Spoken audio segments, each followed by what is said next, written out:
Welcome to Survival Stories with Steph. As a survivor and someone who suffers with chronic pain, I'm looking for fellow survivors and the common threads between them. Today, my very special guest is Hadiza Zakari Costner. I know I was going to mess it up. Hadiza Zakari. We practiced. I mean, good old days. I was just Hadiza Zakari. It was easy for everyone. I think that threw me off. I was like, we're pro-marriage. We don't want to leave out the hyphenated part for your hubby. Oh, yeah, it's okay. You know, it was very easy before Hadiza Zakari. Just if it's a brand, you. Very nice. I love my husband and his surname and my surname right now, but Hadiza Zakari was a better brand. But it's I okay. like it. And we're all I'm over it now. Now that we got that out of the way, I am so excited to have you here today. I ran into you in real estate, obviously. I tend to run into realtors in my field of work. But I was really, really impressed with her story. And so I wanted to just start and talk a little bit about your life before this point. So your career, you weren't living here, you came here, you started real estate. I'm just starting you off. Can you start at that point? Okay, let me just start by saying that I'm very grateful for being here, and thank you for inviting me here. It's just not often to run into someone that truly inspire you. I really, when I saw you for first time, obviously I was there for an event, and then we kind of clicked. Your energy is just very vibrant, and it's very, it's very nice to know you and be able to be sitting here talking to you. That is so sweet. Thank you so much. You're going to make me cry. No. Well, seriously, I was going to go on more, but I don't want to get you emotional. Well, that was like our meeting. I could just sense something, in each other where we had, no one would know looking at you that you had been through something so crazy, just exactly. Who you are. And I'm just finding you can kind of sense it. There's a layer to a person when they've gone through this where you can kind of feel that out and go, oh, they're my people. Absolutely. So and then, just so you know, in the beginning, I didn't even know that you have a story like that. So I just saw you you had that big event, you organized it yourself, and then you were just lighting up the room basically. And I was like, oh, this is nice, very stylish, very nice looking. So I was like, let's talk and, just to get to know now what you're up to, because, obviously you're very, very successful with what you do. And I was like, this is really nice, let it get to know her. And then the other day that we had our first meeting, and I was like, wow. Aww. So it's really great that all this happening while going through so much. It's a whole different level of success, I would say, if you can handle that while doing so much in the outside. So I just wanted to say, I'm really, really proud of you. I didn't want to put you on the spot. I was supposed to be the one, talking about myself, but I really need to say that in case you put that in your, just for the world to know that how amazing you are. I'm really grateful to know you. That is so sweet. You're literally going to make me cry, and I feel the same exact way about you. People, you're doing it. You have gone through so much stuff, and you're such a huge success, and you're out there and you're putting yourself out there. So I can see it in you too. Thank you. Appreciate it. Oh, that was fun. Yeah. All right. Okay, let's end the podcast now. Just kidding. We'll get to your story. Okay. Well, just to give you a little background, I am very multicultural. So I came from such a complex background. Yes. My mother is Persian. My dad is Nigerian. Wow. So that's my origin, yeah. And it's just not too often to see these two worlds kind of I was going to say, come that's together. An interesting combination. I love it. Yeah, I would say right now, because, there's just a lot of international schools and everything. There is, I just want to say, with all this international school, those places is much more now. So you see a lot of more mixed race kids right now in this day and age. But before, during my time, we're just not so many, Oh, wow. So it's especially Nigeria and Iran, what is the odds? Where are they going to meet, It sounds so like that's why we combo. know each other. Thank you. Thank you. So, my parents are from such a different country, and then I was born in Turkey. Wow. I used to live in Cyprus. And then I came here. I went to Japan, and then I came here. Let me see if I didn't miss out any other country along the way, because I'm from so many different places. Go. Yeah, for now, yeah. You're the opposite of me. I've been nowhere, and I'm so mad at myself because I always said, okay, one day I'll travel the world, I'll do those things. And then you get sick and it's like, oh, plane ride, maybe too much. But one of these days I'm going to be a jet setter just like you. But it comes with some advantages of being born and raised and, just being in one place too, because, it comes with a lot of expert in the area, like just knowing people, just having that community. I have a huge number of people that I know, but they're all scattered all over the world, which is not bad because when I'm traveling somewhere, there's always someone that I can call up and see and hang out with. Well, now we have social media, so it just sort of brings us all together. Absolutely. That's what I love about it. You can have friends wherever. Yeah. So, what else do you want to know? Okay, so you're in Cyprus, and so what were you doing there again, career-wise? Okay, that's also a long story. Kind of fun. I started with modeling. I mean, I was in school. I finished my master's degree. I studied business and marketing. Just to be exact, my master's was in marketing management, and my bachelor's in business administration. Smarty pants. As I was doing that, I also started modeling. I did a lot of modeling there. I was like a local celebrity at some point. I know. I saw your videos. It's so cool.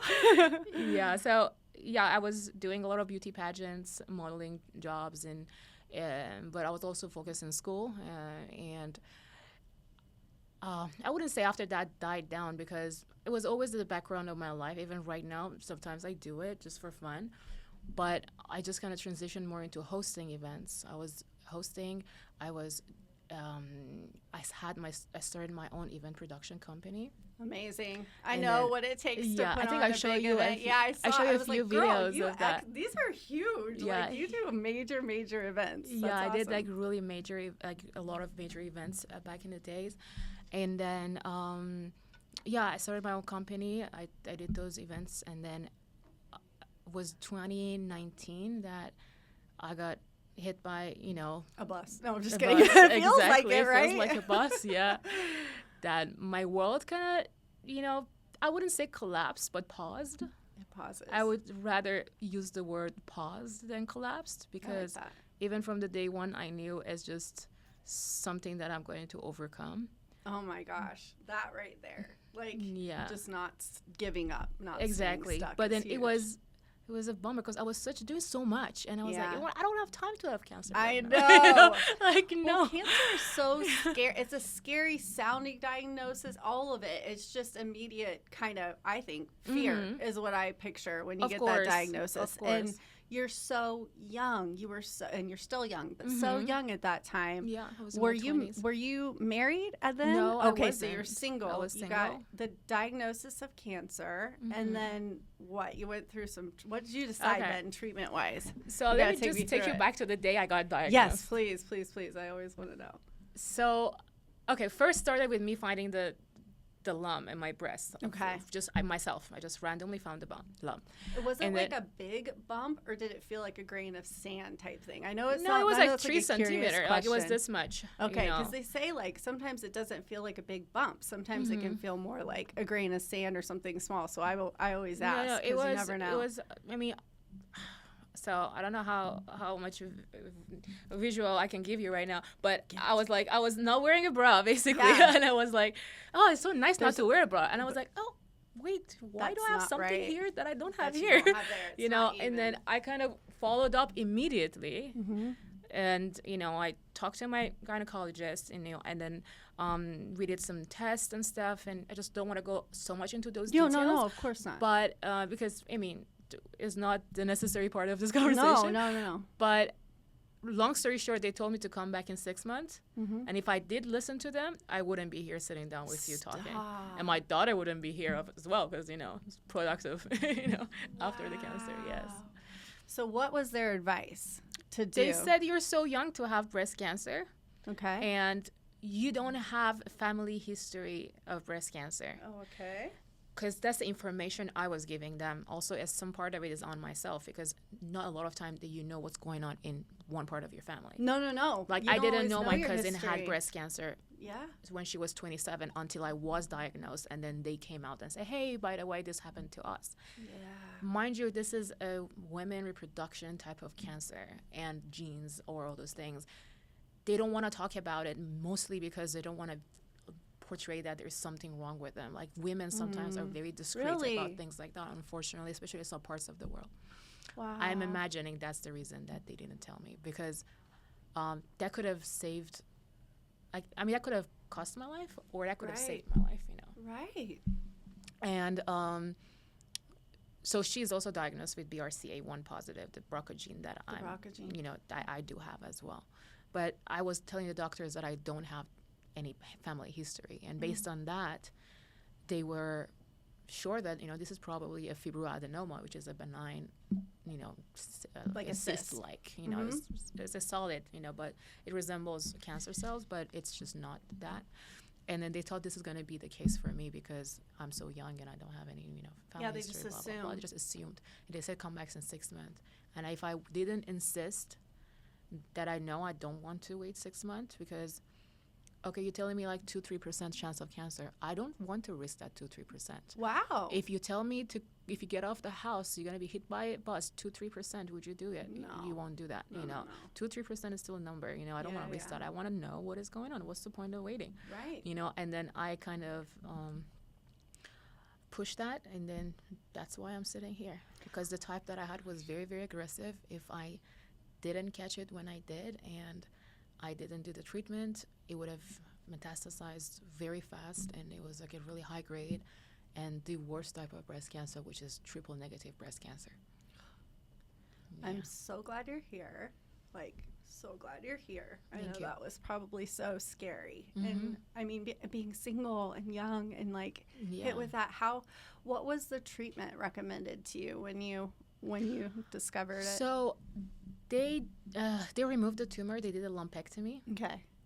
And then they started chemotherapy right after. So you did, you told me you did chemo. And people, there's different decisions on that. Some people do, some people don't. And you did it, so you ended up losing your hair. That was basically the only You had no option for me, choice. because triple negative cancer, it's not hormonal positive. Most of the treatment that is out there is targeted to, like, is catered for the people that are hormone positive. Okay. And then mine wasn't hormone positive. Okay. So it's only chemo or prayers, you know, like there is just one of these two, you know, like there is nothing else. There is no hormonal therapy because mine was triple negative. That means no, it wasn't. I couldn't treat it with like estrogen, you know, like just to removing estrogen from my body. Things like they couldn't do any of that on me because I was triple negative, and that's what most of the death comes up.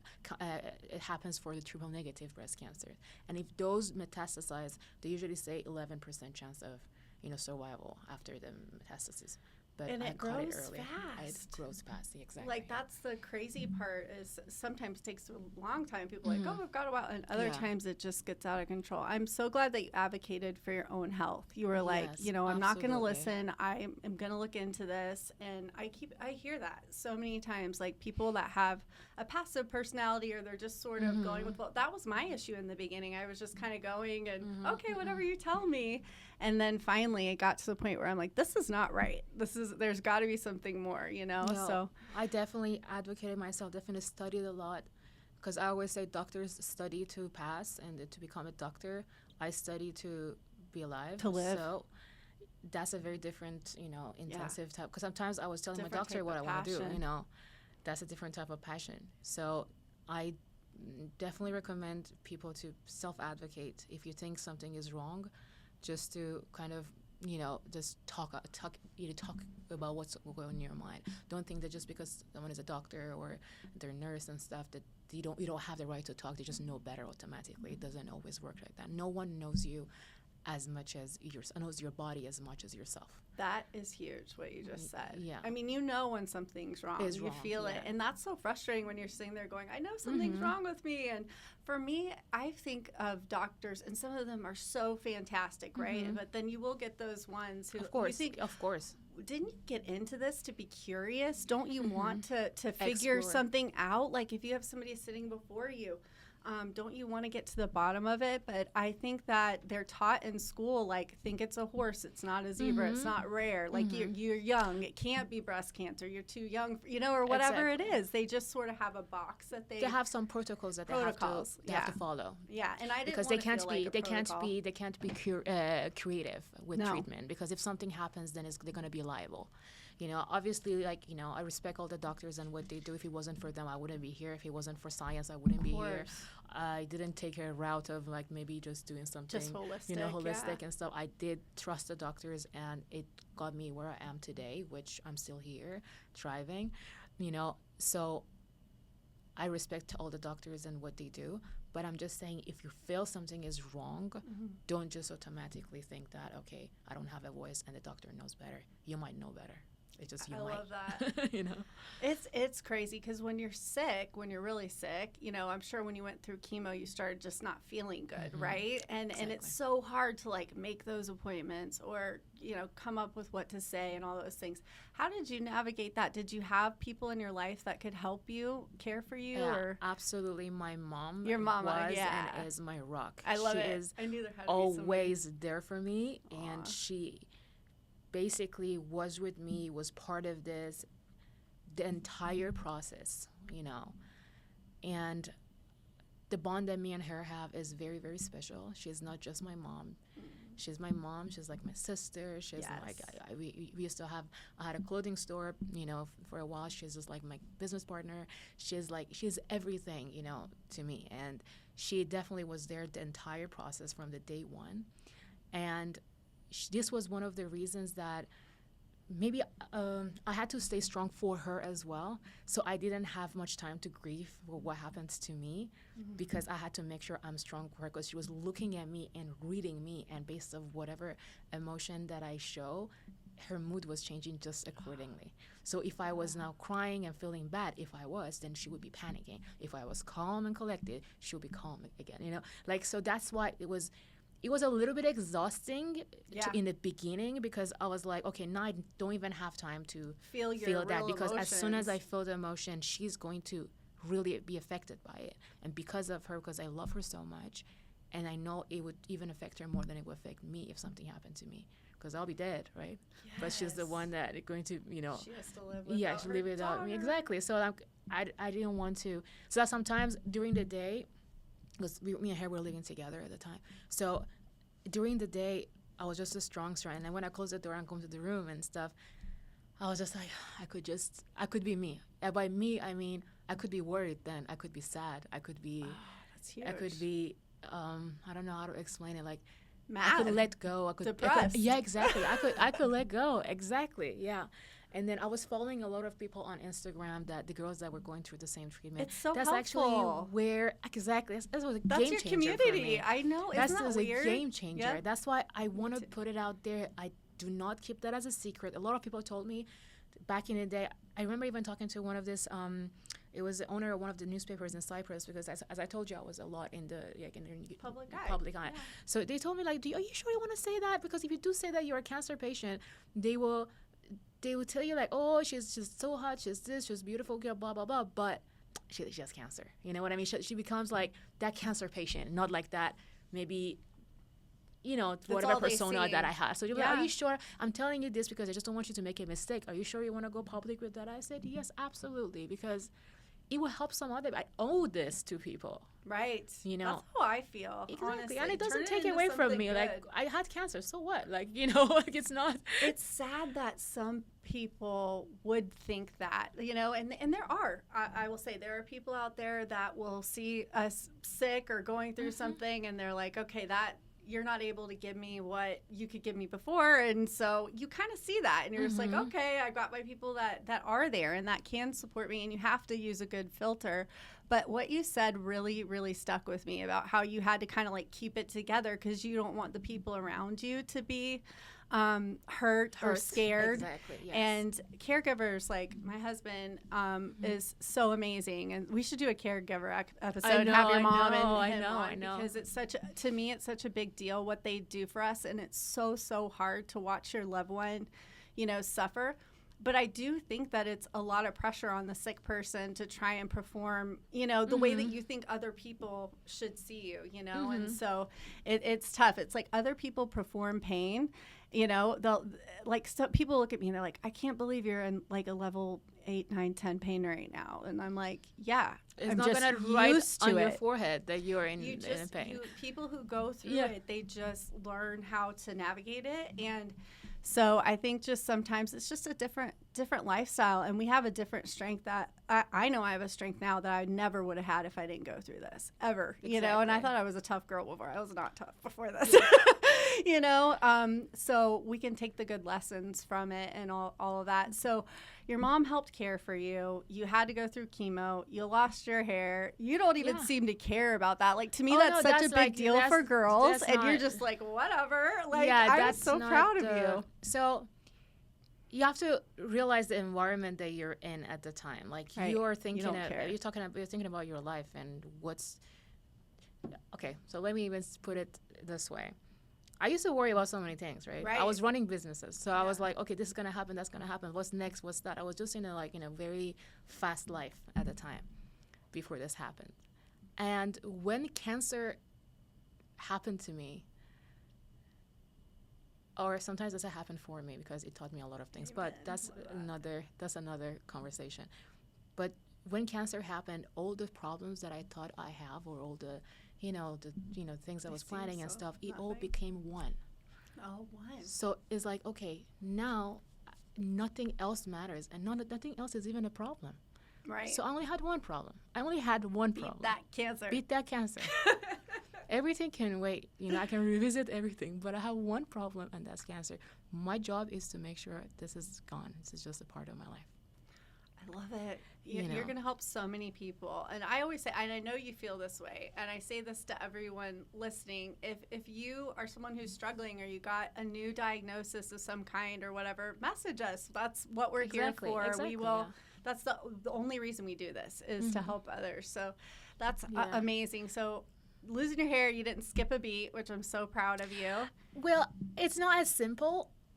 I just didn't let it get into me. I mean, of course, I had like really big, curly, beautiful hair at the time. And, in 2 weeks, it was just gone, And isn't it crazy? It's crazy. And then I was touching my hair, and it was just coming out. Yeah. Like, all of it comes. It's just crazy. I have videos, and I was like, I can't really believe that I lived those days. It's like traumatizing. You're like, what's happening? Yeah. But then the most important thing is to love yourself. It's just very cliche, but I'm just going to say it because it's the truth.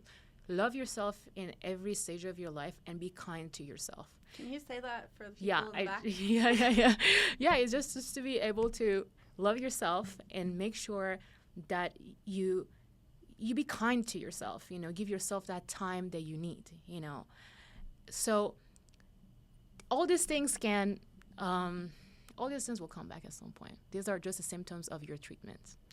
I love that. Not the disease itself. Because a lot of people, the pain that comes with chemo and everything, they start feeling defeated because they think that, okay, it happened. It's like, I'm dying. This is really bad. This is what happens. I'm about to die, because it feels like someone is about to. It feels like it. Yeah, I've heard it's awful. And then it can't be explained in words, because I don't think enough people had dealt with it to create a word for it. Because the sickness that you feel is very different from anything else. I'm sure. But then again, you were like, oh my God, I'm dying. But no, it's just side effect of your treatment. It's not the cancer itself. That's something that everyone should keep in mind. You were able to really look at things logically. Like, this is amazing. Like, were there any moments where you were falling apart along the way? Oh yes, definitely. Because for me, it's like I get to that place that you're at, but along the way, it was bumpy. It was bumpy because you're in shock. And for me, I wasn't used to being like this sick ever, and for that long, So it's just all those things, like, but it was up and down. Healing for me isn't linear. It kind of goes like this. So I'm interested to hear if you had any down moments.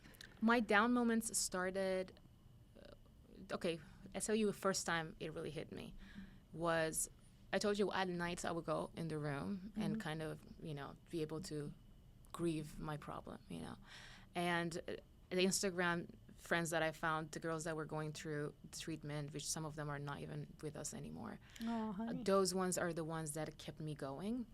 But just reading their journeys and everything. So one of those nights I was scrolling down one of these profiles, and then I started from down because I was curious to know when it started and what they first post because that's the stage I was in. So I was just following this girl, and then I saw the cancer came back. I saw they died. I saw the funeral, the thing. I saw everything, and it kind of took me into that could be the possibility of. Yes. Where this is going. I don't give myself time to grieve. I don't give myself time to feel it the way maybe I should, but maybe that's not even a bad thing because I'm just going to keep every day as it is. I'm just going to go with it and see where it goes. I was very sure that, I was pretending that I'm very sure that this is going to, just be a part of my life, not the end of it. But sometimes they say fake it till you make it. I think I did fake it till I make it. But sometime within my treatment that I felt really, really, really like defeated, I would say, because it was really hard on me. I was like, okay, what am I scared about? After seeing the lady I told you about that passed away, scary when I was you like, see what that. am I exactly scared about? I wanted to explore that. I was like, what am I scared of? Am I scared of death? Is this what I'm trying to figure? Because my job is to live. My job is not to worry about death because that can happen at any moment, at any time. Moment. I know. So, and I was like, okay, so what is going to happen if I die? Let's say if it's about dying, that's my worst fear, right? First of all, I'm probably not going to know anything. I'll be dead. That's not my problem. That would be my mom's problem, my people's problem. That wouldn't be my problem, too, right? I think, for me, I was I don't want to leave my family, because they're going to have a hard time. Yeah, but you know what? Sometimes you have to face your darkest fear, and then after that, you're free. Yeah. So I feel like if I do visualize, because I did envision everything. So if I die now, thanks to all these things that happen, I can tell who is going to be really, really affected by this, who is not going to be that affected by it, who is just, pretending that is affected by it. So I now have a really good vision of what's going on around me. That's so I huge. imagined my funeral. I was like, okay, in my funeral, these are the people going to come. These are the people that are going to, I felt like I knew everything. I was just telling myself this is going to happen. After a while, what's going to happen to my mom? Who's coming to take, to confide, with her and just kind of make her, relieve the pain and stuff. So I kind of went through all of that. And I was like, at the end of the day, I'll be dead. I wouldn't I'm good. I don't have to worry about that. And when that happened, I was like, okay, you know what? And then next day I was like, okay, so that's not my job anymore. I already know what's going to happen. If I die, this is going to happen. Let's even imagine that I'm going to die, right? Let me leave right now because I need to leave. I don't need to worry about that. That's how I switched the mentality from just being sure that I'm not going to die to, okay, even if I die, I'm good, But you do have to get to that place where you're like, if I go, I go. And I do think that's freeing because people do live in a state of not fearing death, or they don't think about it, And so I think it's kind of a gift that you were way younger than me when you got faced with this, but I feel like it's sort of a gift to go through that exercise of your mortality and your mind of what that would look like. And it's super weird to think. I don't know if it's a thing when you get really sick. I thought about the same thing. Who's going to be at my funeral from my friends? Who would show up? Who's the one who's going to help plan this thing? And honestly, what's so crazy is who you think would have been doing it when you first got sick till at the end when you last get sick is completely different. And like you said, you have people that you think, my God, they would have been the ones doing everything. And you go, oh, wait, this just got a little too weird, a little too hard for you or something, and you just, it does help you. And you can't fault people. Because they've never been through anything like this, so they don't always know how to respond and all of that. But it does take, it gives you a clear picture of where you stand in other people's lives, where you know where they stand in your life, and you may have been prioritizing them up here and giving them your time and oh my gosh, I'm gonna do everything for you, everything I can. And then you see, and you're like, okay, now I'm just like, oh, good to know. I've got you in that bucket. You're not in this bucket. My bucket of people that will be planning my funeral, God forbid, one day or whatever. Yeah. It's small. It's tiny. My circle got smaller. Yeah. But I think that the circle is authentic. And it's full of love. Matters. Yeah. And you too, huh? So definitely. It's amazing to me that you've been able to go through this process and logically look at it, because a lot of people can't when they're going through it. So listen, this is gold. If you can give 1 year of your life to have a whole different vision about everything, just to organize the rest of your life, it's worth it. Take it. Yeah. Like just 1 year. If it doesn't, I always knew it. If cancer doesn't kill me, it's going to be the best thing that happened to me. That is absolutely true. And I think, everybody's story is different. And for me, it was like, as long as I'm here or I'm going to be here or whatever, I just want to like have an impact, and take care. I don't know. It's just life becomes, the things that you do are more meaningful, the more important. Your work meetings, like when you're sitting together, like you and I, my meetings are not like, hey, how can I help you with escrow? Yeah, it goes into escrow and all the things that I can help, my clients with. But it is so much about getting to know the person, because how can I coach somebody on their business and career without knowing a little bit more about the personal life, period? Because I need to know, like, do you have a family? Like, what are your goals in life? Do you want to work like this crazy person, or do you want to get some help? Like, looking at those holes to fill them in. Our personal life is a huge part of figuring that out. Absolutely, yes. So that's definitely a big part of what I do, is just getting to know people and really caring about who they are, And I find it so crazy because people just want to be seen and they want to be heard. And there's so many people that don't have that, so they're like shouting and trying to get attention and all of this stuff. So I think if we can just give that to others, like no matter where we are in our day, even if you're at the grocery store or you're passing a homeless person, whatever it is, like just kind of show that love. Yeah, just give kindness. Give kindness. Yeah, it's such a rare thing nowadays, unfortunately.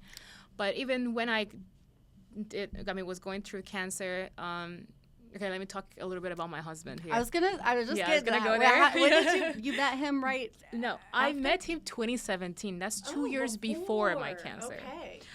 But as I said, I was all over the place. I was traveling a lot. I was having my events going on. I had a lot going on, for myself. And I was traveling here like once or twice a year. That's how even I met my husband here in San Diego. And I would just say I was just kind of too busy to be locked out at the time, I get that. And also I didn't know how much life I liked him from the first day I saw him. I mean, I was like, this is the man I either going to get married to or is going to be someone, at least I know my type after I met him. I was like, okay, if it's not going to be him, it'll be someone that was like him. Yes.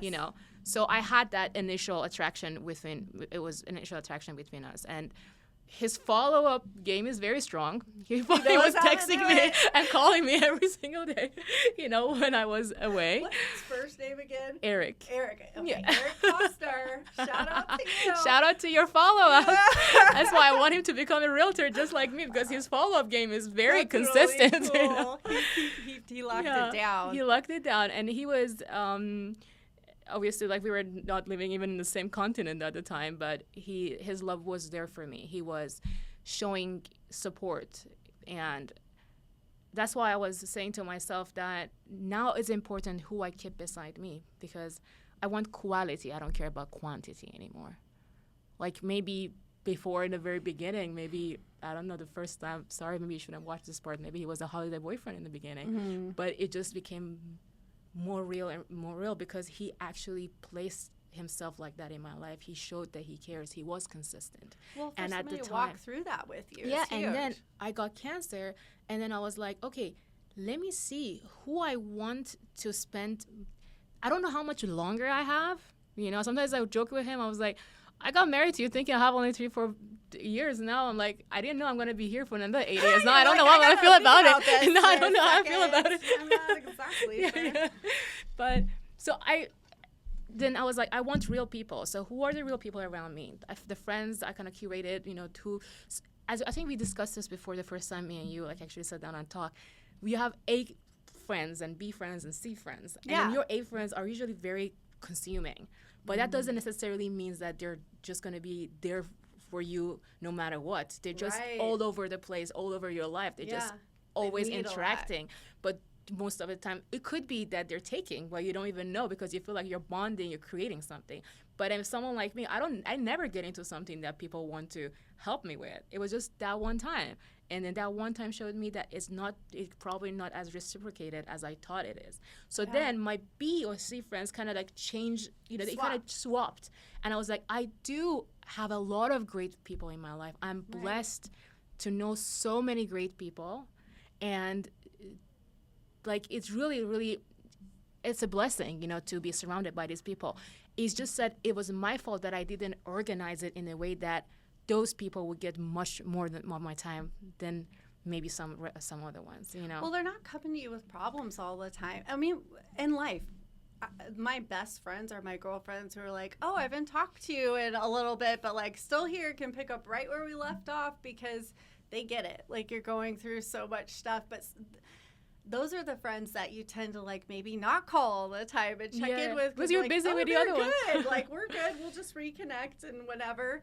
And I think you're exactly right. When you get sick, you kind of flip all that on its head, and you find the gems in your life that maybe you would have missed before. Yeah. So that's great. So your husband, now he's your husband. Yeah. He was there for you and kind of showed up in a really authentic way for you. Yeah. And so were you worried that you wouldn't be able to have kids after all of this? Okay, that's a very interesting topic because I want to go back to first day I was diagnosed. Yeah, do it. Day one. So I was in the car with my mom sitting down, obviously, thinking, 'cause I just got the paper, in the envelope that I got cancer, but it was in Turkish. I read the Turkish and speak Turkish way better than my mom. So I read it already, and I kind of put back in the envelope and, put it in my bag. And then my mom was like, what happened? What was it? And I said, it was nothing. I have to show it to the doctor. I can't figure it out. I already figured it out. But I was like, I don't figure it out. But my plan was to take her home and then come back and just face the doctor myself without her being around. But then as I started the car and wanted to go, I was like, you know what, we can't do this. Let's just go. I can't, because I was so anxious. I was like, I need to see a doctor right now. I can't do that to myself. So we went inside. We parked the car. We got inside. But it's like, okay, my mom was like, okay, go and talk to the doctor. Go talk to the secretary and see if you can see someone.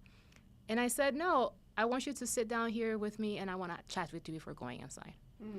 And then she was like, what's up? What's going on? I said, so I just wanted to say, we're going to go inside to the doctor's clinic right now, and he might say stuff that you don't want to hear. You're kind of like being the mom. Yeah, I know. You're like, I was like, I just want you to know, I'm going to get past that. I am not going to die. And as soon as I said that, she started crying, obviously. Mind you, I'm her only child, so I can't imagine. So she started crying, and I was like, you know what, I just want you, and I haven't even shed one tear the whole time. And I was like, I just want you to know, it's not a big deal. It's not the end of the world. I'm not going to die. It's just something that I have to overcome. She was like, okay, let's go and talk to them. So I went there, and I told the lady I want to see the doctor, and the lady was like, well, there's people waiting in the line. I was like, well, hey, I just diagnosed with breast cancer right now. 10 minutes ago. I think I am a priority at this point. Good. And she was like, she just looked at me and was just like, oh, okay, 1 second. And then she went inside and they got me in like in 15 minutes, and I saw the doctor. That's where the kids' conversation coming from. And then before the doctor started talking, because he was having the letter in his hand, and he wanted to think of me how to tell me. And I was like, doctor, without, I just want to make this easy for you. I know I have cancer. I already read that. He's probably like, and I was like, who is this girl? I was like, I already read that. I know I have cancer. Just let me know. Is that going to affect my reproductive system? That's what you were that was the first thing I said. That's what I would be worried about. And then he said that, well, first I think we should think of how much advanced this is going to go, and where and which stage you're in. We have to figure that out first. Babies. And then in my head I was like, oh, okay. But later on, he told me that how proud was he, proud of me he was that already that question already showed that I'm thinking past the cancer. I wasn't stuck in that. You already were. Maybe it was my defense mechanism. I don't know, but that's just the story. Oh, but I was able to have my miracle child. Before doing the cancer treatment, before doing chemotherapy, I saved my eggs. But whoa, right? You yeah, told I did me that. So but smart. I didn't even have to use them. Stop. They're still in the hospital in Cyprus. But I didn't have to use it because me and my husband decided that if we want to try a few months and if it doesn't work out, we're going to go that 2024 summer in Iran, in Cyprus, and then do the IVF. But I got pregnant after 3 months, and then my miracle baby is here. Her name is Kalista, and she's the sweetest thing. Wait, what's her name again? Kalista. Oh, how pretty! It means the most beautiful, and she is. Not just beautiful, the most beautiful. Correction. And we know she's gonna be gorgeous. Oh, that's so. What a beautiful, beautiful story. So, how long did it take you to start feeling kind of more like yourself? Was it a solid year of difficulty and then some more? Or? So I started May 2019, and then I didn't mention that my genetic results came back middle of summer. That's when I was doing the treatment, and I realized I'm BRCA1 positive. Right. And I decided to opt in a mastectomy. Right. Yeah, but a nipple-sparing mastectomy, so I look very normal. Yeah. But even the doctors sometimes are like, are you sure? Are you My sure? doctor here was like, are you sure you had to do MRI and everything to make sure that I can't tell. Well, I think too, you just had such a positive attitude going into things too. It does help. Where like this result is going to be good, and sometimes I think when you get that in your head, this result is going to be good. It's going to be good. It ends up being a lot better than you thought. And then really shout out to my doctor, Hasan Kranlik. He's the best. He knows what he's doing. Yeah, I did that surgery in Istanbul. It was really amazing. He was amazing. And he cared about the appearance more than I did. That's so good. It's very important that when you're in that situation, especially when you're young, you have the right to want to look beautiful, you know. Right. And because you're a cancer patient, some doctors, they treat you like you shouldn't think about that. That's too shallow for you to think about how you look. Such a big deal to a woman. I get it, Yeah. Like the fact that that's not a big deal to the doctor is kind of hard. It sounds like your doctor understood that was important to you, and he was even more proactive. I do have keloid. I have like bad scars, and then he's more concerned. Till today, he's more concerned about my keloids than I am. That's so great. But yeah, I think keloids are normal after all that. Yeah, So it was 2020. I would say it took me like a year to kind of have my hair a little bit grown back and everything. But the main problem that I had, that when I really felt that I looked like a cancer patient, was, the typical cancer patient. The cancer patients don't have a specific look, but what typically is known, not having eyebrows and not having eyelashes, was actually when I finished chemo. When I was done with chemo, somehow, for some reason, these all started falling off instead of coming in back. It just started falling off. Yeah, I have heard that. I have a very good, one of my best friends for over 20 plus years went through this. Actually went with her to get her head shaved. I'm trying to talk her into coming on. She's going to come on one time. But just seeing how different people navigate all that stuff. And she was a lot like you. She's just super brave. Her name's Carla Molino. That's Give amazing. her a shout out. She was so brave. Oh, good. I mean, I swear the woman went through it and you would have barely even known she was going through it. I've never seen anything like it. And it sounds a lot like you. So I don't know. I give you guys a lot of props. I know what it takes to not even exactly what it takes. What you've been through is a lot harder than what I've been through on so many levels and just different. But I just give people so much credit, for that can get through that piece of it. So hubby was there for you. So when did you guys end up coming here? So we went to Japan. I got married 2022. Yeah. Then went to Japan. Because he was stationed in Japan, his active military. Yay, shout out. Yeah. We love our military. So we were in Japan, in Okinawa, for almost a year. Then we came here in San Diego. That's the place that we met. So it's a very special place for us, obviously. It's where we met for the first time. That's where, we got to be back and have our daughter in, so...